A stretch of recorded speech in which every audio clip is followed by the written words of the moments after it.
Welcome to Rockstar Doctor Life. I'm Alyssa Longo, and each episode, my guests and I will bring you fresh, fun ways to rock your life as a health professional and create a business that aligns with who you are and the life you want to live.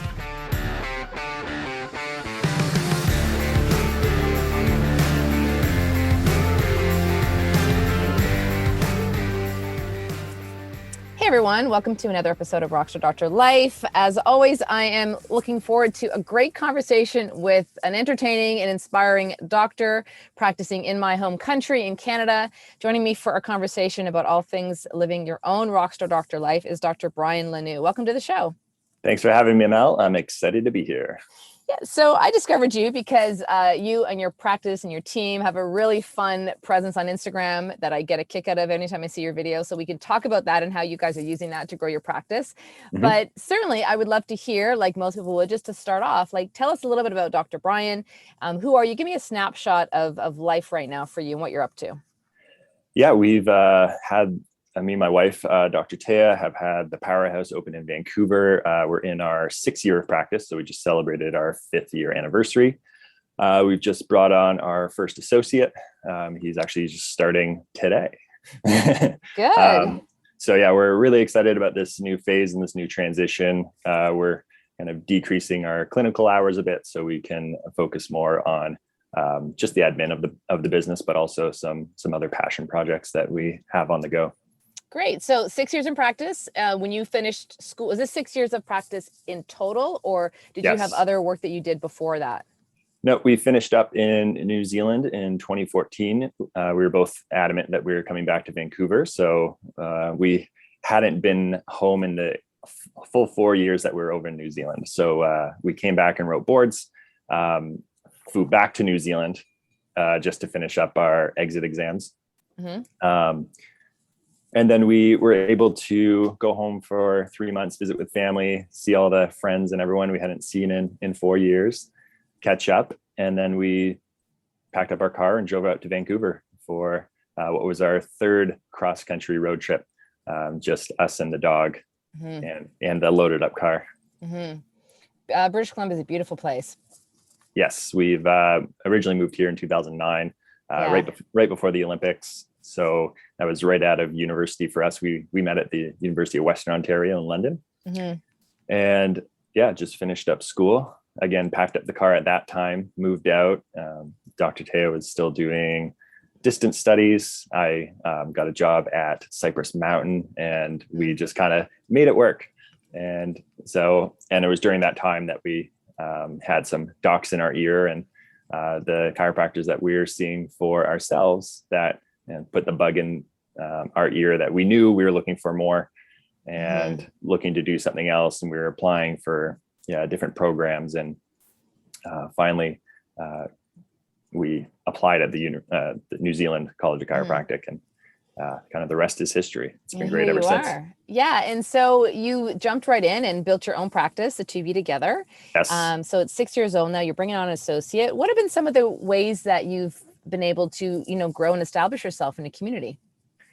In the community, we tried to make connections right away. So just the basic, like soliciting door to door. We tried to stick to our interests as well, because those connections were much deeper. So looking at the local CrossFit gyms that we were training at, and anything that interested us, we were connecting with other physiotherapists, people who were doing things similar to us, trying to build those cross referral links as well. Mm-hmm. And we worked really hard at that for a couple of years until the practice was really kind of established. And then we found out very quickly that the online game was the way to go. And there's a distinct memory. We're sitting on the couch on like a Tuesday night, and we're getting ready to go back to practice at 8 a.m. on Wednesday. And we're like, we need blogs on the website. So we just, we actually had a blog while we were in chiropractic college. So we took some of that content, recycled that, put it on our practice website. We tried to get like 3 or 4 blogs up that night. We were up till like 2 a.m. just typing it out. But we had no practice members the next morning, so it was fine. Yeah. And then just like the oh shit moment of, oh, we've done this, we built it, now what? Yeah. I mean, content marketing, I mean, I teach it extensively, but it's also how I built my practice as well. My practice was just, when I was restarting again after going through divorce, my boys were, young enough that I was either in practice or with my sons. So when they were in bed or they were at school, I'm like, okay, now is when I actually have time to do things that might market my practice. And so writing blogs, doing videos. I mean, back then, Facebook was, I think, the only dominant social media channel. Now it's a little bit different, but it's sharing your message and finding ways to connect with people is really, really powerful. And Absolutely. So when did you guys get really tapped into, doing videos and doing the reels on Instagram? Like, did you just sort of learn yourself or, decide that this is something that your target market of people really connected with? Or tell us a little bit about that. Because a lot of docs, honestly, Brian, are not doing it, or they're not sure, they don't know where it started, they don't have the time to do it. And I see it as such a fun, positive way to market. Yeah, no, it's something that we've always held in esteem. And we had been doing blogs and had been spent a lot of time on marketing funnels and gathering leads online in that way. And then after, some years of experience and just more experience with the people in our practice, just, discovering more about the people that we actually work with and the cases that we see in real life, and not just like that ideal practice member, that kind of initial thought of what we're going to do, who we're going to see, who that person was, kind of got shattered. And then we're like, okay, well, if that's not the person, then how do we redefine that? And so, just literally going through case files and looking at the stories and looking at things that people are coming in with and kind of what we talk about in practice with our practice members. So trying to search, again, what questions are you answering most commonly? And, what advice do people find most valuable? We have a lot of great mentors as well. So we do work with the Life by Design Network. Thea had been volunteering in Dr. Jamie Richards' office when we were in university. So that was kind of my first exposure to chiropractic. Outside of working in a kind of a MVA rehab clinic when I was 18. So very, very different kind of two ends of the spectrum that I was exposed to early on. But that whole side resonated more with me. I was finishing up university, having my own kind of health issues at that time. I was looking for something more, and I was looking for, how to heal myself and just how to start living my own rock star life, but in a more healthy way as well. Yeah. I mean, I believe in the power of coaching and mentorship. So, and great foundation for you to work with, Dr. Richards and the team over at Life by Design. Other places or other coaches or mentors or resources that have been really powerful for you in shaping who you are as a doc right now? I mean, yeah, there's tons, just from online content, reading Dr. Kevin Donka's stuff for a long time. I know he was like a newsletter guy, like in the 90s and early 2000s. And someone that Jamie really looked up to as well and kind of turned us on to. Just very philosophy and communication based. I'm a better written word than video guy. So I don't know about that. You're pretty good. You're pretty good on video. But I really enjoyed like the blog writing. I was helping again, while we had our blog in New Zealand, I was doing other blogs for Life by Design. And that was, that was like, I did it kind of thing when I was able to contribute to, something outside of what I was doing in school as well. But we've had, great experiences with like John DeMartini, just our people, our whole tribe in New Zealand. So Dr. Phil McMaster, who was the president of the college. A lot of really good mentors in that way. Getting back to like social media, we had Dr. Jamie and Dr. Creatio from Life by Design as well, have been doing similar sort of marketing for years. And so we attend all the Life by Design training camps. We go at least once every 2 years. And last September, we were actually able to bring out our team to that event, which was awesome. Great. But it was during that time that I don't know if you've ever spent much time with Jamie, but just being in that presence is like, you just feed off that energy and everything that he's doing. And so I looked at Jamie and I were classmates. Okay, that's nice. Together. Yeah, so that's I awesome. do know Jamie quite well. Yeah. So yeah, we'd seen everything that Croatia was doing and wanted to do something similar, but we not, exact copies of what he was doing. And I had a very hard time getting my head around, well, I don't want to just be the stretch doctor. Like, I don't want to do videos and just show people, all these things. But I probably struggled with that for about a year and a half before we started like sitting down and really coming up with the plan. So it was after the last training camp that we were like, okay, this is something that's valuable. We had just expanded our team, so we had somebody helping us out with social media, so it wasn't just all on us. And so she kind of built like a platform for us, a framework that for our posting schedule and just for how we wanted our posts to look. We know we always want professional photography as much as we can, if it's not just photographs from in the practice. So we kind of built that whole plan out and started doing it. Once we discovered TikTok Reels and you didn't have to talk on video, because that was where we'd spend most of our time trying to make and edit our videos. Once we could just put it to music and speed it up, and it just made things a lot easier, and keeping it to kind of that 30-second soundbite instead of trying to rattle off a script or something, a message that we wanted to get by in 3 minutes or something, then that was a much better platform just for us.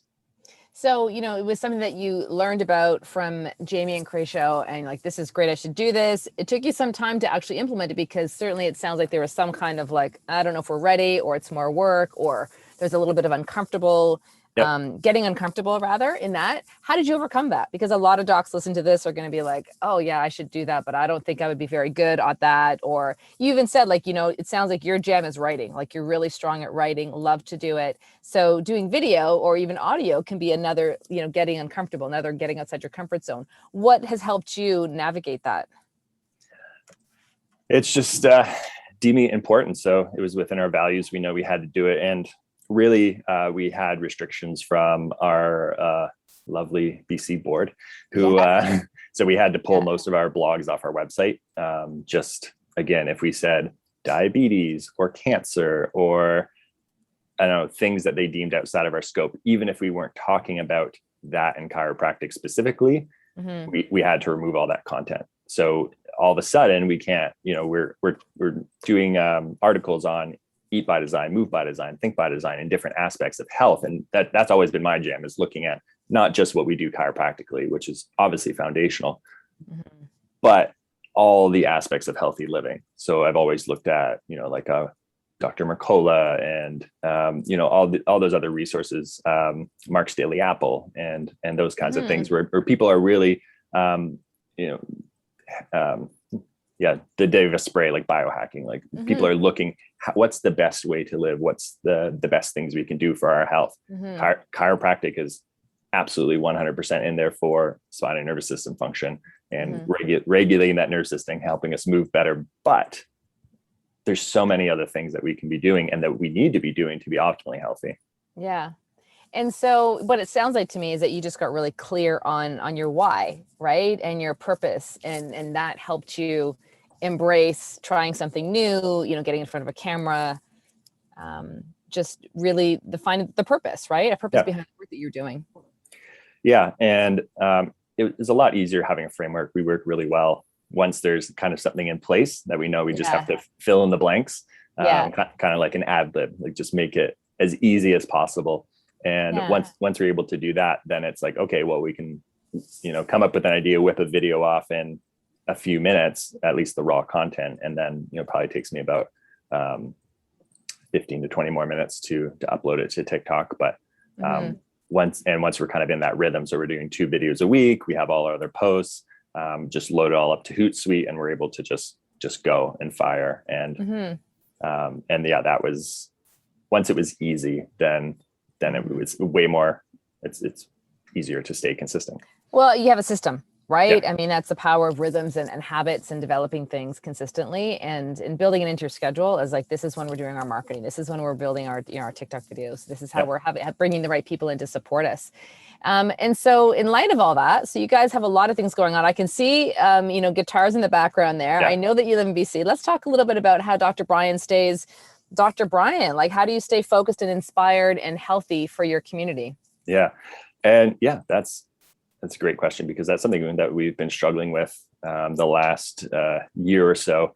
We came out of school, we opened a practice, we did everything that we could, beg, borrowed, and steal, broke the rules that we could to get ahead and do what we had to do.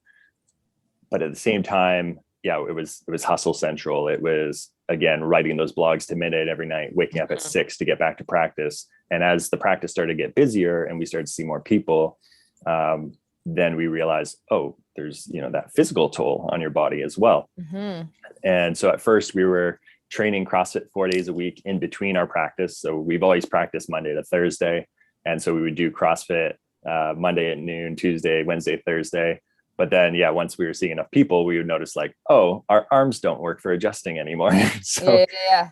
we're not going to do CrossFit anymore on those days. And so we went through a rhythm of not training at all to just being in practice to, okay, how do we balance these two things, all these things that we want to be doing? So it's really the last 2 years has been just getting back to thinking about who we were before chiropractic, and what were my interests, what drove me, and health, and finding more about healthy living and all those things has always been a passion of mine. And my dad's the same way. So we kind of feed off each other with that information. So that's something that's always been with me. So that's, like you said, that primary purpose, that drive, I'm always there to show up for my practice members. But yeah, how do we stay healthy? So yeah, we've been on a pretty consistent schedule of CrossFit twice a week. We have an abundance of outdoor space here. So yeah, we mountain bike, we snowboard in the winters, and that's something that my wife and I have always done together. So we hike with the dog. So every day we're active and doing something. It's just, yeah, we like to vary those activities. Yeah. And I'm a big believer that if you're not taking care of the, who you are, and it's so common, we all I was in the same place when I was starting my practice again after going through divorce. Like the time was everything, because I was trying to grow my practice and be a mom, and it was just me. But I realized pretty quickly that if I didn't take care of my physical and mental and emotional well-being, nothing was going to work. Yeah. So, wherever you're at right now, listening to this, docs, like if that only means giving yourself, half an hour a day, or, something within your week, like you can always do something to give yourself some sense of power and peace back, something that makes your heart smile, something that takes care of your physical health. And I know it can sometimes seem daunting to add that time back into your life if you're running a busy practice, like it sounds like you and your wife were, but it's not uncommon for docs to say this, that they realized, their practice is rocking, but what about their relationships? What about their health? What about their, they'd love to play guitar and they don't get to do that anymore. So making sure to take time out and reassess that, I think, is really powerful. So, I want to commend you two for that. Let's talk about working with your spouse. I mean, Sure. a lot of practices are run this way. Some docs think it's great but would never do it personally. Yep. So, you and your wife, now a newlywed wife, I have to add. Yes, we've been together 13 years and just got married a month ago. Yeah. What are some of your tips and strategies that help you to navigate a business relationship together while having a personal relationship? Yeah, it's something that we've kind of always done. All our friends outside of chiropractic think we're crazy. We have a lot of other couple friends within chiropractic that, yeah, again, operate in similar ways as well.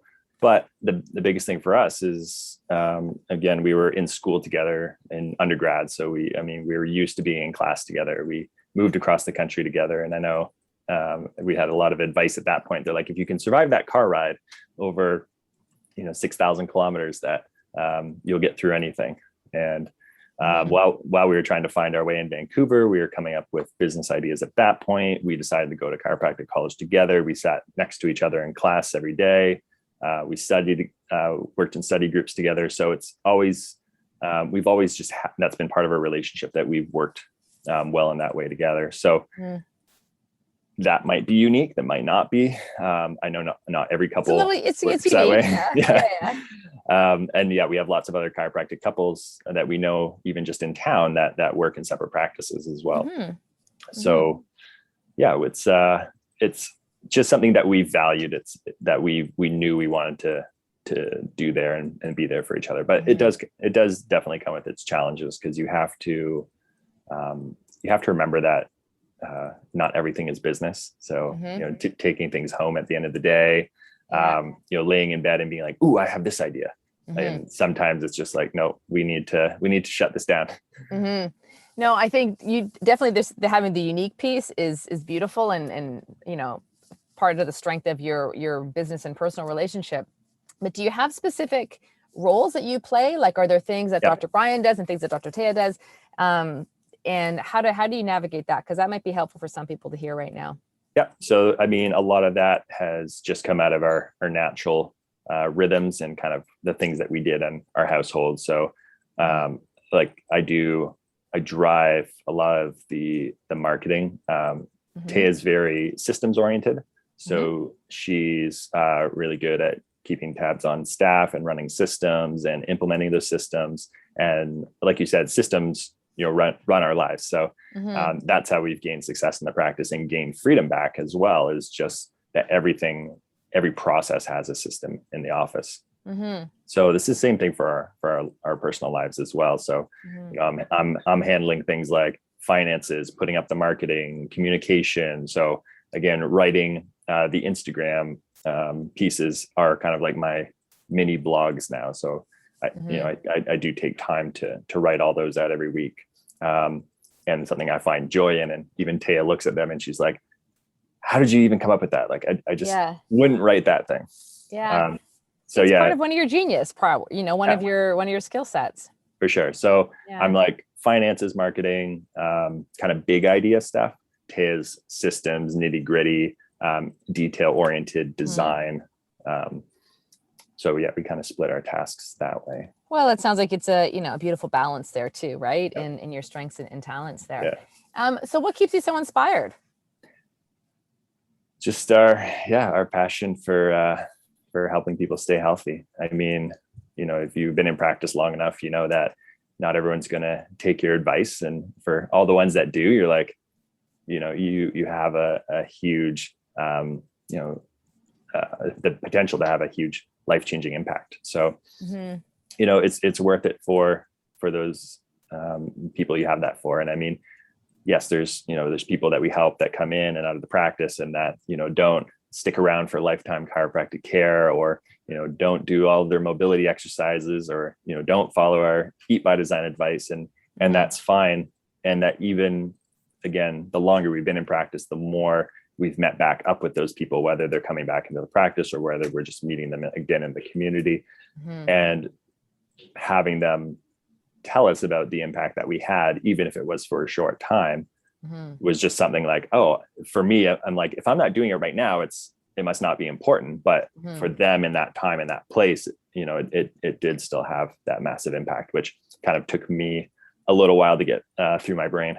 Yeah, I know I think it's BJ Palmer, you never know how far reaching something you will think, say, or do will impact others. Right. And I know we've all given talks or written something, a blog post, like you just never know how you can impact someone. Just yesterday in my practice, I have a mom that gave birth and, I messaged her and said, congratulations. And she's like, thank you. I did it without an epidural this time, just like you told me I could. And I thought to and I didn't really give her a ton of prenatal coaching or anything, but I must have said something in passing because I had my boys at home, and I believe in the power of the body and natural childbirth. So something that I said empowered her. And I felt so good yesterday. I'm like, look, I helped this baby come into the world. And I didn't even know that I had said something that made that impact. So, so listeners, make sure that you're don't take that for granted. I mean, it's so simple sometimes, the things that we know and how we live our lives. And it's such a powerful message that people need to hear, I think, more and more now than ever, because there's so much fear, there's so much uncertainty, so much stress going on. I would love to know, before we wrap up here today, I mean, you've been in practice now 6 years, new grad, jumped right into practice. I have 2 questions. Like, is there anything that you would do differently? And the follow-up question for that would be, what would your advice be to new docs graduating right now? Yeah, it would. We were very bullish on the idea of opening our own practice. We wanted everything our own way, even while we were in this student clinical experience. Yeah. We were like, if this is what an associateship is going to be like, there's no way that we're going to survive under that kind of model. So yeah, but I mean, we've wrestled with the idea. We started from zero. We built out like a space of a shell. It's very expensive. I mean, so it depends on the resources and everything that we had. You have to, no matter what resources you have to be resourceful and have to use everything to your capability. But definitely mentoring is huge. We've been coaching with Life by Design again, like I said, since we were in school. So through our student clinical practice, we were coaching with Jamie and Mike. And then again, using different coaches for different parts of your business. I think I listened to one of your earlier podcasts and heard someone else talking about this, but having a coach for different areas. So I mean, you go to your CrossFit class and you have your CrossFit coach there. You have we have nutrition coaches now. That's something we want to really dial in. Coaches for marketing, coaches for chiropractic, coaches. And again, not all of them have to be like a paid relationship as well, but finding, I think a great piece of advice is finding somebody just below the level you're at, somebody in the level you're at, and someone just ahead of you. And so keeping tabs on all those people. So you're kind of able to teach what you've learned to someone below you. You're able to get through the gripes with someone who is kind of on your same level. And then you're able to continue to learn from somebody just ahead of you. And those relationships change. It doesn't have to continually to be the same person. Yeah. And I've never heard that. I haven't heard that before. And I think it's a great way to make sure that you're giving back, right? I mean, I learn as much from my coaching with my clients. Sometimes I hear myself say things. I'm like, oh, that was pretty good. Where did that come from? But other times it's through listening to their trials or their successes that I get inspired or I learn something new as well. So it's definitely a give and take. So I love that you talked about connecting with someone who's just, behind where they look up to you, right? Yeah. And then someone who's ahead of you and learning from them. Yeah. And I also love that you talked about, you and your wife got really clear on, you knew yourself going into practice and you knew that working for someone else was just not going to be right for you. It might be a great solution for lots of docs. Absolutely. It sounded like you had a lot of clarity before you even went into your practice. Yeah. So, I mean, we wrestled with the idea of, okay, if we were going to do it again, what are some things we'd do? And everything's going to come with challenges. I mean, you're going to have to, whether that's financial challenges, time challenges, again, finding out how to do everything.